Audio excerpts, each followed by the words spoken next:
After 3 years of rebuilding, WWE was enjoying the fruits of their labor in 2005. It felt like the future was uncertain after 2002, but not only did it turn out well, it was unlike anything the company had imagined before. From the 2002 perspective, it would be Brock Lesnar leading the charge with everyone else behind. And in those 3 years, there was a lot of changes. The likes of Goldberg came in and left the company after a year. The Crash TV style that WWE had tried out in the Attitude Era was left behind in favor of a new era. And best of all, it was the opportunities for the new talent to take. WWE's ratings in 2005 experienced a boost with the pushes of Batista and John Cena, especially Batista's push in the lead up to WrestleMania 21. It felt like a new era was upon us with supporting characters including the likes of Randy Orton, Edge, JBL, Christian, Rey Mysterio, and it was much better than the last 2 years, which was more reliant on Triple H and an endless push that rarely benefited anyone. It would obviously benefit you tremendously if you beat him like Chris Benoit or Batista did though, but one thing that's noticeable about the year is that from the beginning to the end, you knew what you were getting for the most part, in the sense of Batista, Cena, Orton, Edge, and Rey Mysterio being the future, and they never made you doubt that sentiment not one bit. Now you guys know how these year reviews go. Worst to first, some stuff sprinkled in. Just because something's mentioned early on doesn't mean it was bad, but this is where mostly the bad stuff is, so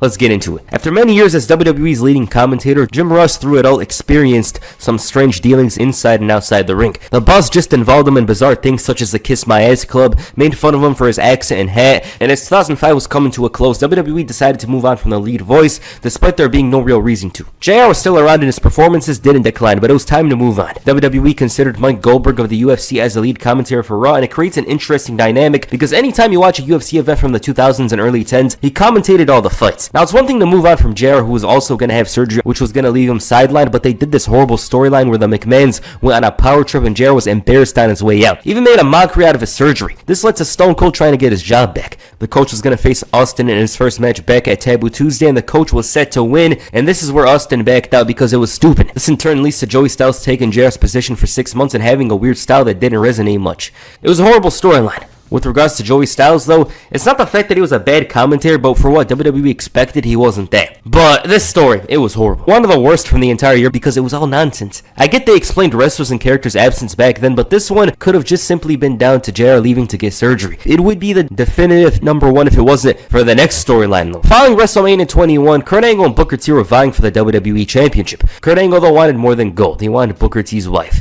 He just suddenly translated all that competitive nature he had into getting her by any means. Already this was a crazy ass storyline because Kurt Angle was the most gifted wrestler on SmackDown, yet they tried to have him do some nonsense like this. To make matters worse, this guy was shouting that he wants to have sex with her. Anytime the camera was on him, he was shouting about her. Even said something about bestiality, which isn't a word, but Vince insisted on it apparently, according to a couple of people, and barged into a room at one point during his match with Booker T. He's beating up Booker T when he randomly just decides, hey, I have a boner, and just randomly runs to the back. He was a proper weirdo at this point, and Angle himself considers it to be his worst storyline in WWE. Only in wrestling where one guy can go from having a match at the year WrestleMania with Shawn Michaels to being a sex offender. I hate this storyline because of everything. Like, there's a lot of weird stories you can do. Why this one? I know. Kurt Angle is a heel. They're trying to get him hated. This is what they were trying to do. Kurt Angle even became racist later on, cursed out the troops, but through all of this, even though he's a sex offender and all of this, they still cheered him. Tim White had enjoyed a career out of being a referee. He was one of the main referees for the WWE throughout his run and was considered a friend by Andre the Giant. He was also his agent. Sometime after Judgment Day 2002, his appearances were limited. They were happening less often after he suffered an injury during the Hell in a Cell match. By 2005, he was working backstage. WWE decided to make his disappearance a storyline. Josh Matthews visited the Friendly Tab Barn and his depression was on full display. He even tried to off himself. This led to a series on WWE.com where he would make many attempts to take his life. It was so bad, it's so dumb. Josh Matthews, he's like, that's not wise. Tim, don't do it. Hang in there is what he read from a letter. And the biggest controversy from this was the fact that it happened a month after Eddie Guerrero died. Eddie's death was a huge thing regardless, but unlike Owen Hart's death, he was mentioned every week at the time, so there was a certain feeling in the months following his passing, especially on SmackDown. It all ended with Tim White finding Josh Matthews so annoying that instead of killing himself, he killed him. It was bizarre, and WWE.com in the years of 2005 and 2006 was filled with strange shows. It was hated and criticized due to the fact that Eddie Guerrero died and all that, but it's under the radar because it was a WWE.com show, so yeah. The mid-2000s was filled with big guys making their debut on SmackDown and having a unique finisher. For good and for bad, the guys that were green most likely had a finisher that would stand out, but on the other side, the wrestler would have a strange gimmick. Matt Morgan was a name on WWE's radar for quite some time. He was under the company and a member of the OVW roster throughout the years. He even had a run on SmackDown, but WWE thought he was too green and sent him back. Once he came up, he had a stuttering gimmick. Why? I don't know. so they could take him as a joke and a threat at the same time. They weren't helping their wrestlers, and Morgan ended up disappearing again after a couple of months. He'd be like this, I don't have a stuttering problem, and then he'd destroy some random ass jobber. He did well for himself in TNA as a blueprint, but WWE didn't seem to wait it out. They wanted him in the future, but it never happened. The mid-card in general had a lot of strange and weird gimmicks and storylines. The dicks coming out and spraying each other with water before getting pounded, the Mexicools who were made as a joke. Juan Dero was the name of their lawnmower, and as a kid, anytime I saw a lawnmower, I just think about the Mexicools. Regardless of their gimmick, it was a nice trio of super crazy Juventud, Guerrero, and Psychosis. Unfortunately, Juventud made himself an enemy, and what was once a trio brought in to rejuvenate the Cruiserweight division was now just around as a duo, as the Juice was released for disobeying orders and hitting a 450 splash during his match with Kid Cash. At this point, he was basically on his way out because he had a lot of heat, didn't really like the fact that they were paired and were stereotyped. Also, the fact that a lot of wrestlers didn't appreciate the fact that the Mexicools had a good push and he was complaining a lot. I really think WWE messed up from the beginning with the Mexicools.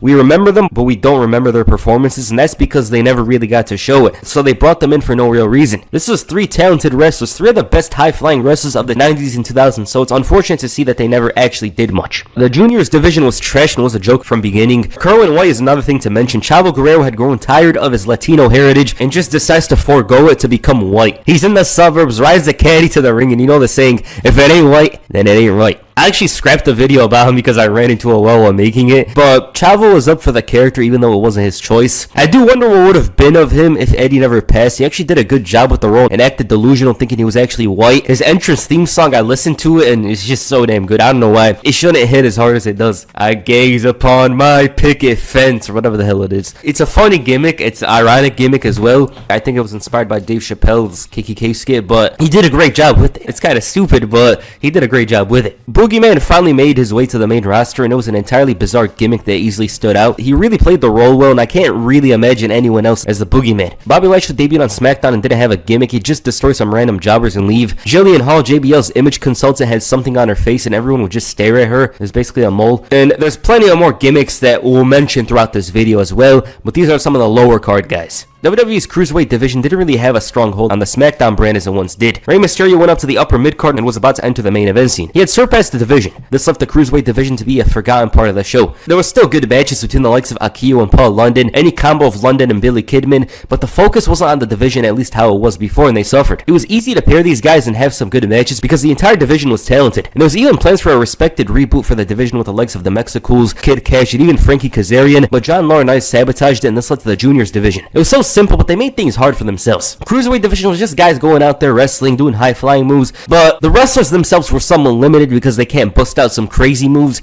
Even then, they still put in good performances, and on top of that, WWE didn't really care. WWE's tag team division experienced many things throughout the year. On Raw, the tag team championships meant nothing. La Resistance, Hurricane and Rosie, and Lance Cade and Trevor Murdoch held the belts, and I can't tell you a single thing about their title reigns because those runs were nothing. It almost felt like they used the tag team division as a part of a checklist or something.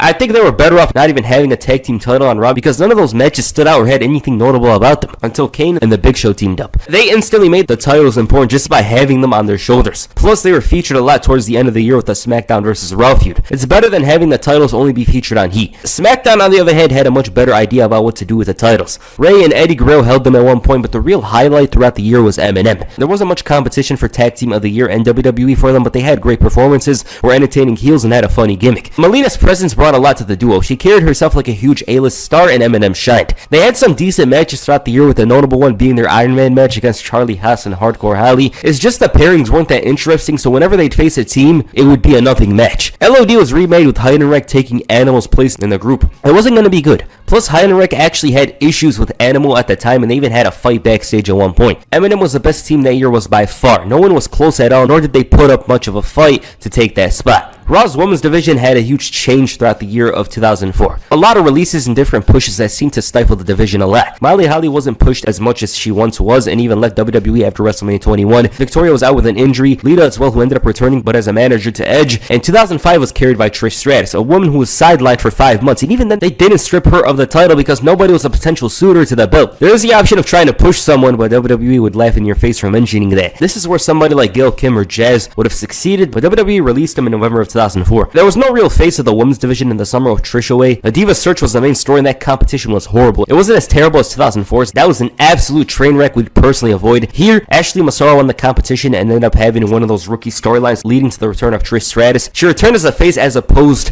to her heel run previously. I'd guess because there would be nobody that could dethrone her, maybe that's why, but she was clearly the best women's wrestler on Raw. Her heel character was great and had a certain bitchiness to her that was perfect. It's just that run never had a proper ending to it. It was the best decision here to have her come back as a face. It was a more seasoned version of Trish Stratus who was about to enter her final run. This trio were not much of a threat as they tried to make them seem at times, but the division would have some much needed talent with the debut of Mickie James. Mickie James ended up being the face of the women's division over the next few years as well. 2006 was much better in that regard because of the fact that while it was once again mostly Trish and Lita, they actually had some stories in there such as the Mickie James one. Kane's unmasking in 2003 led to him becoming unhinged and as most dangerous. It had been a long time since Kane was seen as such a huge threat. This would take a hit after WrestleMania 20 after he lost to The Undertaker, but he was still out there. They even had a storyline where he went after Lita, and she ended up carrying his baby. I actually can't believe I said that. It was against her will as well. That's the storyline. Matt Hardy's relationship with Lita was once again on TV, and somehow, someway, this all transitioned into a storyline involving Edge. Edge in real life grew a little too close to Lita on the road as Matt Hardy was sidelined. This resulted in plenty of drama from Hardy, who ended up being released. He complained about it, made a big fuss about it, of course, and they released him. This also made him very popular with the fans, and WWE had no choice but to respond to the crowds who hijacked Lita's segments. It was also with Edge's segments as well, so they decided to turn Lita heel and make them an on-screen couple. Edge had a lot of heat at the time. This only added fuel to the fire as he was basically playing his real self, but in a heel way. Hardy was supposed to make appearances with ROH, but WWE ended up bringing him back just to cuck him out of this feud and give Edge the upper hand. I never got this storyline because WWE fumbled it. It was supposed to be simple, but I guess the moment they gave Hardy a microphone and bombed in his first promo, they had other plans. I'd say it's mostly because Edge was their guy. Edge was always backed from day one, and this wasn't going to change anything, especially because he was Money in the Bank. So Matt Hardy was paid to help Edge, and that was it. He ended up going to SmackDown and had heat, which again, if you were a wrestler in the 2000s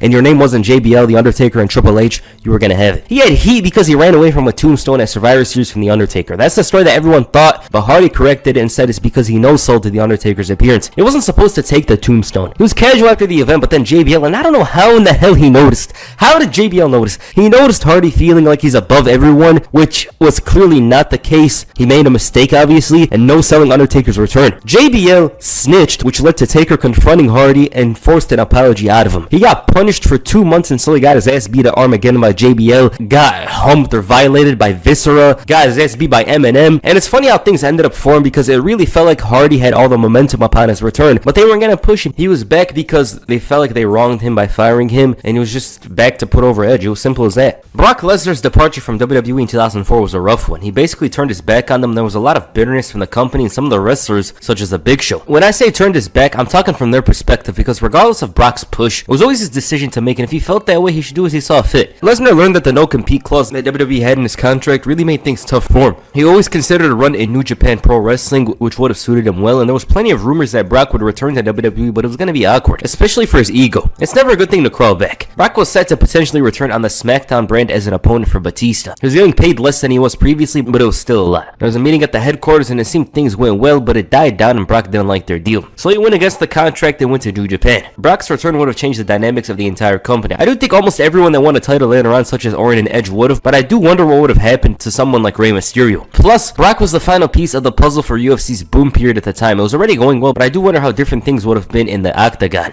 Brock felt very upset with the way Vince talked to him and said that nobody has talked to him like that in his life. He chewed him out, he yelled at him all, and did all kinds of things, and Brock was at a loss for words. Muhammad Hassan's debut in the WWE came with a lot of realism and controversy. It was a post-9/11 world, and even though it was 3 years earlier, it still felt like America was in that chapter of the decade. Hassan's introduction easily stood out and crossed barriers, a Muslim living in constant paranoia. It started off pretty simple, but also forced WWE to go in a more realistic direction and acknowledge the Iraq War and have Hassan show more and more hostility towards the Americans. It was gradual, and while he did have some valid reasons, he would basically undo it himself by his actions. That Royal Rumble moment where they jumped them two brands that hate each other, SmackDown and Raw united to throw him out of the Rumble, was crazy. As expected, this man had heat in the back because of his push and also because he got goaded into telling Eddie Guerrero to stop using the the camel clutch, a move his father created. Other than that, his push was getting more and more momentum. He was green, but that character and everything around it was basically gonna push him to the very top. That would all come crashing down after Hassan was implied to be a terrorist by WWE. The episode of SmackDown was taped 2 days before the London bombing, and when 2pm aired the episode on Thursday, he was done. He was banned from SmackDown and even then cut up tremendous promo on WWE.com. They considered repackaging him, but it was gonna be a long time before he'd actually return. That never happened and he was released. I wonder how different things would have been for Hassan because he played that role perfectly. I always thought he was an Arab and a Muslim for years. This guy's Italian. I don't think it was ever gonna end well because that type of character needed a certain aversion from controversy, and WWE isn't known for that. Hassan's departure from the WWE wasn't the only one that year.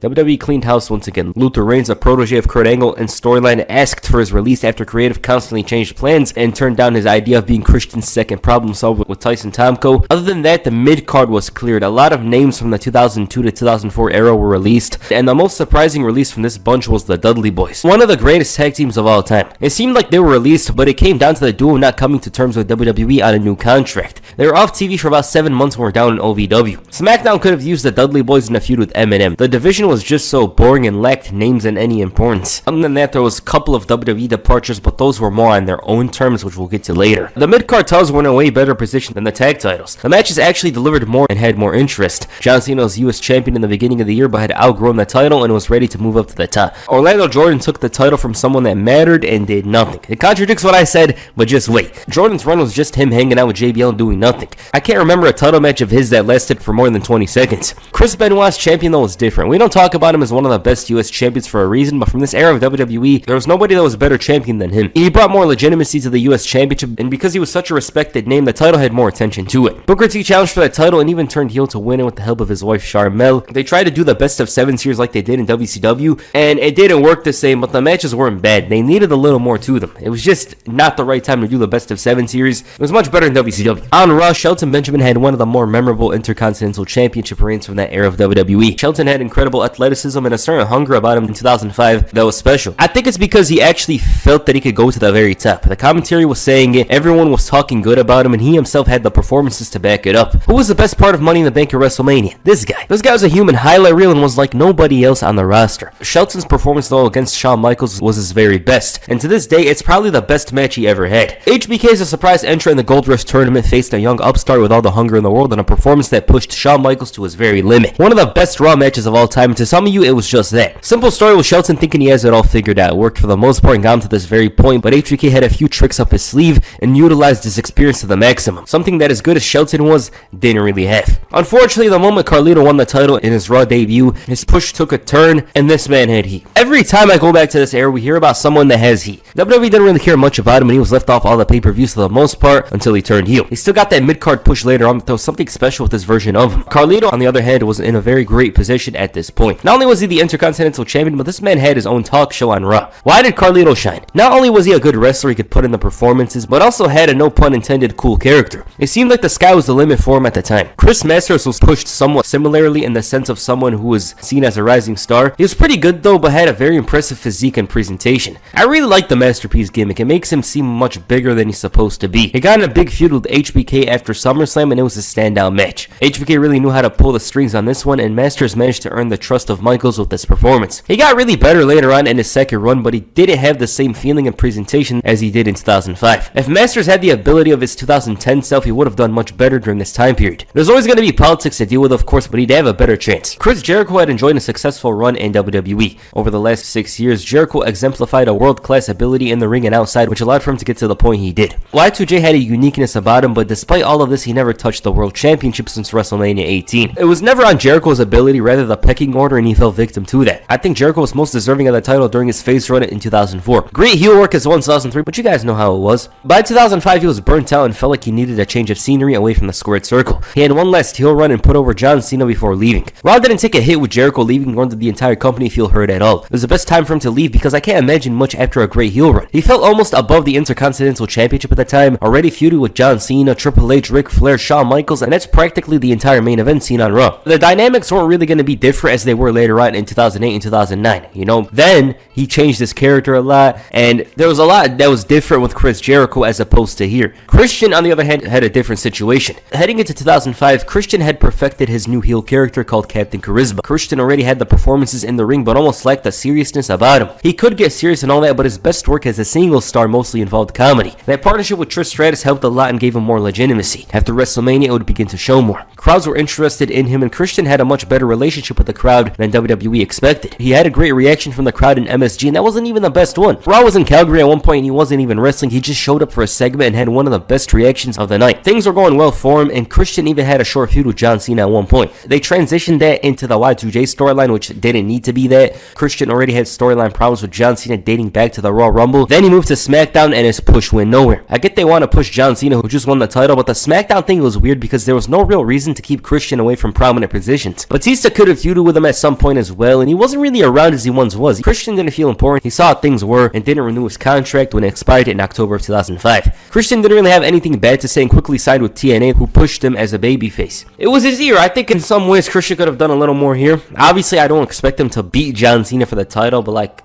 I do think it should have been one-on-one because they had more of a story than Chris Jericho did. Jericho was most likely going to feud with them anyways, but for vengeance, I think it would have been best if it was Christian versus John Cena. 2005 seemed very bright for Randy Orton. At face value, he was a man to face Triple H for the title at WrestleMania. They already had the story down, and Orton even beat Triple H at Survivor Series in an elimination match. Somewhere along the way, the Randy Orton they imagined wasn't there. It was a guy trying to play a role that he wasn't suited for. A part of it comes from the fact that Orton wasn't as cool as he was as a heel, and fans noticed that. He was doing decent in the early parts of his face turn, but didn't ramp it up as time went on, and there was a much better and believable option in Batista. So he had to go back to what he knew best, the heel role. This came at a great time as he was set to feud with The Undertaker. Orton brought out that mean streak back and delivered a good match with The Undertaker at WrestleMania. Orton was going to continue the story but came down with a shoulder injury. It was not the best time, but it also allowed for him to return fresh on the SmackDown brand to continue the feud. This feud brought out the best in The Undertaker as well, who was about to start that best pure striker era. He needed the best opponents, and WWE took notice. What followed was the best version on The Undertaker. The Undertaker needed this, and it improved his legacy. I think as good as he was before in the character he brought to the company, I think a lot would have been different if the best pure striker Undertaker wasn't around. He had a great feud which centered around Orton's obsession of getting rid of The Undertaker, even burning a casket containing him. While Orton was doing all this with his father by his side, it was paced well and culminated with a Hell in a Cell match. Good cell match to end the feud with The Undertaker on top. Randy Orton's 2005 was a very important one. It put him back on track and allowed him to be what he knew best, a heel. As for The Undertaker, he reimagined him and set up a nice couple of years for the dead man. Shawn Michaels' 2005 was certainly a notable one for him. He had a great year with plenty of memorable matches and stories. What makes 2005 unique though was the fact that he turned heel. HBK didn't really take the role of a villain since his return in 2002. There was that NWO thing, but nobody really cares. With the Hulk Hogan feud, he got to show what he was capable of. Michaels didn't need to bring all of that controversy in his past to be a great heel. All he had to do was inflate his ego, and that was enough to make him an amazing heel for the summer. HBK made a mockery out of Hogan inside and outside the ring. The promo in Montreal was ridiculous and highlighted that they'll probably never like him there. It was short-lived because WWE didn't really want to continue there, but people still talk about it to this very day. Shawn Michaels was back to being a face the next night like nothing happened and feuded with Chris Masters. The Hogan story probably needed one more match, but he managed to politic his way into avoiding a rematch, which would have saw Shawn Michaels most likely scoring the win. Triple H's year in 2005 was a weird one. He wasn't around the title scene after returning in October, and even though he was basically destroying Ric Flair on a weekly basis, he felt more relaxed compared to previous years. That feud was very good, but Triple H felt cooler than previous years. John Cena's push even got the fans to start rooting for him over the babyface, and this was a man that was considered to be someone that terrorized the main event scene for 3 years. I think the common difference between this version of Triple H and the previous one is that because he wasn't in the title scene all the time and was delivering on his performances, it made him look better. And that feud with Ric Flair was great. I really love the storyline, the fact that Ric Flair never won the IC title, overcomes Carlito, but even then Triple H felt that it was a disgrace to see his old friend, his idol, one of the guys he used to look up to as a kid, turn into such a joke. Great story. Rey Mysterio finally managed to move away from the Cruiserweight division after 2 years. Rey was clearly much higher than the division and had potential to go to the very top. His first feud was with his good friend Eddie Guerrero. Best friends are meant to be bitter rivals at their core. Eddie won the tag team titles with Rey, but felt some bitterness over the WrestleMania match, which saw Rey constantly adjust his mask and beat Eddie Guerrero. It had the elements of their WCW feud in the action part, but WWE brought more of a personal vibe with this one, and that intensified with each match that Rey won. So Eddie revealed that Rey's son Dominic wasn't actually his son. His father is Eddie. And it's funny funny to think that the storyline had a soap opera aspect to it, because these guys are mostly pro wrestling through and through. Well, that's what makes it memorable. I always think storylines that are bad with good matches is a strange combination. It's usually the opposite. Eddie was a good heel here. He felt very cold and vicious initially, but noticed that it accomplished nothing, because at the end of the day, at its core, it's not about destroying Rey Mysterio, it's about beating him in a wrestling match. So he tried to use other mind games, but even that didn't work. All Eddie had to do to win the match was wrestle, and that's what he learned by the end of the feud inside the steel cage. Rey Mysterio certainly increased his stock with this storyline, but Eddie in particular showed a little more than he did previously. He wasn't the same in-ring a bit. He took a hit because of that rough 2004, but he got better as a promo, and as a sleazy heel that had all kinds of ways to get to his opponent, whether it's by lying, cheating, or stealing, or psychologically destroying his opponent, or even dishing out a brutal beating. That was what was different about Eddie Guerrero here. While Kurt Angle had his share of strange stories throughout the years, such as becoming a hater of America and siding with rivalry, Angle's expected shine the brightest when it came to the matches. His match with Shawn Michaels was a dream match that fulfilled the expectations set by the fans. They had a great story centered around being the best. HBK refused to be outshined, not to mention refused to be used like a doormat, whereas Angle had plenty of respect for him, but he felt that he doesn't deserve to be called the best, because in his time away, Angle became just that. WWE saved this one for a while, but when it happened, it was incredible and still holds up well. It had everything you want in a classic match between Angle and Michaels. The WrestleMania setting, the story, and of course the action. I personally think it's the greatest WrestleMania match of all time and one of WWE's very best matches ever. It's pro wrestling at its finest. Their sequel is very strong, and while it does give the WrestleMania match some competition, it didn't top it. Still one of WWE's best matches of 2005 though. Their finale came at WWE Homecoming with a 30-minute Iron Man match. Both men had one win each, and this was supposed to be the tiebreaker. That wasn't to be though, as it ended in a draw, leaving things open. Michaels did win the feud, but it lacked a true finale, as their last match happened on Raw in January 2006. I think because these two guys were as good as they were, I low-key wish the finale happened again at WrestleMania 22. It almost felt like that was the direction before Batista's injury. Another thing to mention is that their matches mostly happened before Angle became the wrestling machine. Angle himself wished that it came down to him and HBK in Chicago. Brand supremacy has been a common theme in WWE stories throughout 2002 to 2005. It was never as intense though as it was in 2005. SmackDown and Raw had too many problems, starting with Eric Bischoff's offense to SmackDown having a slot on his Raw show for a match. It developed to become the biggest rivalry in WWE and had to end with a big Survivor Series match. I really like this version of SmackDown vs. Raw because it had been building for months. Wrestlers were invading shows and embarrassing said brand, and the match ended up delivering with Shawn Michaels, Batista, JBL, Rey Mysterio clashing. And yeah, it could have been better if it was Batista, JBL, Orton, Rey, and Lashley against John Cena, Kurt Angle, Triple H, Edge, and Shawn Michaels. That would have been insane, but still, it was a great match that gave a proper ending to the storyline and the return of The Undertaker after the match. Unfortunately, tragedy struck the wrestling world on November 13, 2005. Eddie Guerrero shockingly passed away. Eddie's passing stunned everyone. He was a loved figure in the world of wrestling and a personable example of somebody who overcame the odds. It was his time though, and Guerrero's career and life were incomplete. He still had a lot more to accomplish inside and outside the ring. Eddie had just came off a feud with Batista that centered around friendship, and there's something about the fact that Eddie passed away during a time where he reverted to his most prominent character. His last match was a representation of his character. Eddie Guerrero left his wife Vicky and two young daughters at the age of 38. His death hovered over the WWE for the next few months. Tributes from fans were pouring from all over the world, and we all lost a legend. For as much that Eddie achieved, his most important achievement in wrestling was the comeback in 2002. He went through it all, and even then, he still managed to become the WWE champion. Rey Mysterio and Chavo Guerrero did a strong job of carrying his name over the next few months, and Eddie Guerrero is still missed to this day, and his death still affects many. Eddie Guerrero, one of the greatest wrestlers of all time. 2005 was at the end of it the year of John Cena and Batista. These two were who WWE invested in the most and put over above and beyond. With John Cena, his potential was becoming clearer and clearer as 2004 came to a close. He managed to convince them by the end of the year. Cena's only real weakness was his in-ring skills, but he had improved a lot and became undeniable. There was nobody more likely to take the title off of JBL. As 2005 rolled around, his star power only increased and provided a huge opening for WWE to make a star. It wasn't a hot shot like Orton's, it was more calculated, and it got to the point where fans were asking for it. Cena rose to the occasion and was crowned champion at WrestleMania 21. JBL did a tremendous job playing his foil and giving Cena a boost to the top as the rich villain from the streets of New York City. JBL's contributions to Cena's push were huge. They had a great I Quit match at Judgment Day 2005, which was one of Cena's most important performances, and outside the ring, Cena's popularity was increasing, and it got to the point where he released a rap album. It had been a while since WWE saw new stars emerge with so much ferocity like John Cena and Batista did. With the champ though, WWE invested a little more in him, moving Cena to Monday nights where his push took a turn. John Cena's fan reception throughout the first half of 2005 was mostly positive. I wouldn't even say mostly, but almost entirely positive. The move to Raw put him under a microscope though, and WWE took away some characteristics Cena had beforehand. There was also a stronger push that resulted in fans realizing that not only was John Cena watered down a bit, but he was portrayed as an underdog despite being the dominant champion. Those first two feuds with Jericho and Angle really changed a lot of the fans' perception of John Cena. Performance-wise, he didn't have the same level as he did only a year later, so he needed to be guided more in the ring, as opposed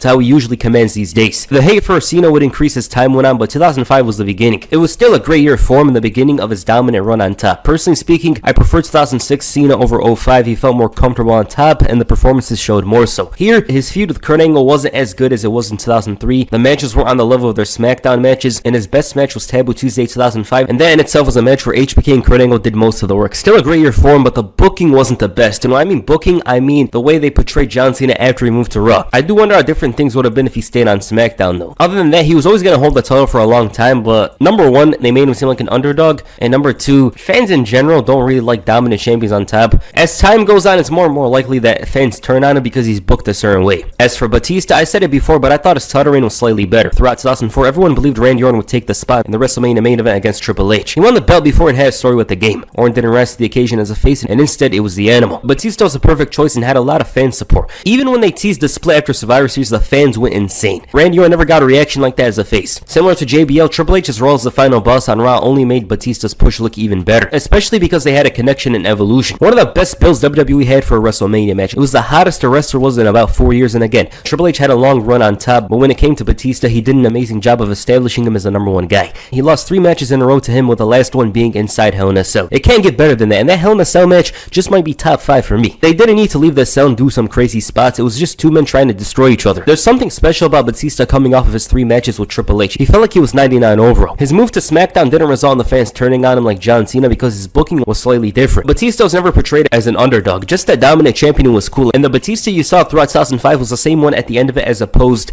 to Cena. The champ drew more though, and that's what mattered most to WWE. Personally speaking, I like Batista's reign more. They were pushing him hard, but not to the point where fans started turning on him. That's what gives him the edge, plus he had more violent matches, comedy stuff with Eddie Guerrero, and even a tag team run with Rey Mysterio. There's more to offer here. Cena's 06 was much better. He had a charm on SmackDown that wasn't used to the maximum on Raw. There was some segments such as the one he called out everyone on the roster, or the time he's just walking around in the locker room. Those were 2 of my favorite segments of his throughout the year. Alright, some bonus stuff we gotta mention throughout 2005. Rhino got fired after WrestleMania for an argument with his wife. They did bring him back for ECW One Night Stand, but he was gone afterwards. It's a very unfortunate release for Rhino. It was a slight mistake, and he paid the price for it. They showed no mercy. Viscera had a bizarre-ass gimmick. I don't even know what the hell was up with this whole ladies' man thing. They would continue to develop it as the year went on, and it got even weirder. Raw moved to USA Network, and SmackDown also moved to Friday nights in September. WWE changed the set design as well. This set is very nostalgic to me. It reminds me a lot of SCR 07, as well as that time period itself. Whenever I see this set, it brings a lot of good memories. Eric Bischoff's run as Raw GM came to a close at the end of the year.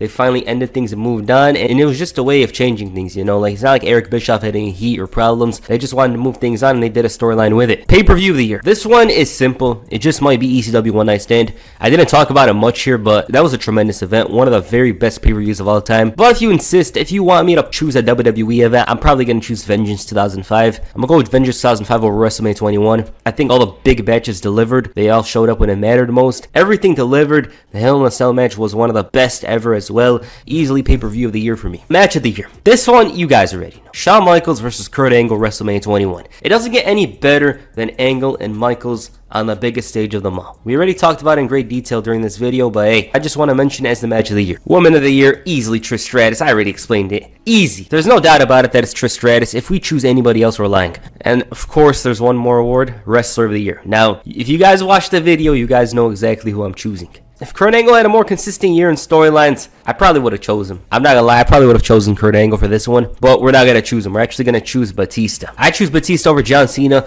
simply due to the fact that his first half of the year was on fire. There was a certain fire that Batista had throughout the first half of the year that nobody really matched. I don't know, I think it's because of the Triple H thing, the whole slow burn, everything about it was special, and he's my pick. I choose Batista for 2005, he's Wrestler of the Year. So there it is, WWE 2005. This year was a year of change for WWE, resulted in a lot of stars being made. I of course didn't mention everything here, but we got the basics down, we got a lot of it down. Personally speaking, I thought it was a good year for WWE. They changed things, they opened things up, and it was much fresher than usual. Yeah, they had their problems, yeah, some storylines sucked, yeah, some under-delivered, but for the most part it was good, you know, it was a good year. A lot was different here. here. It felt like the future was now. That was what it was. So yeah. Alright, what'd you guys think of WWE in 2005? Please comment down below. And that's it for this video. Make sure you hit the angle slam on the like button and perhaps the Batista button on the subscribe button. Peace. I'm out.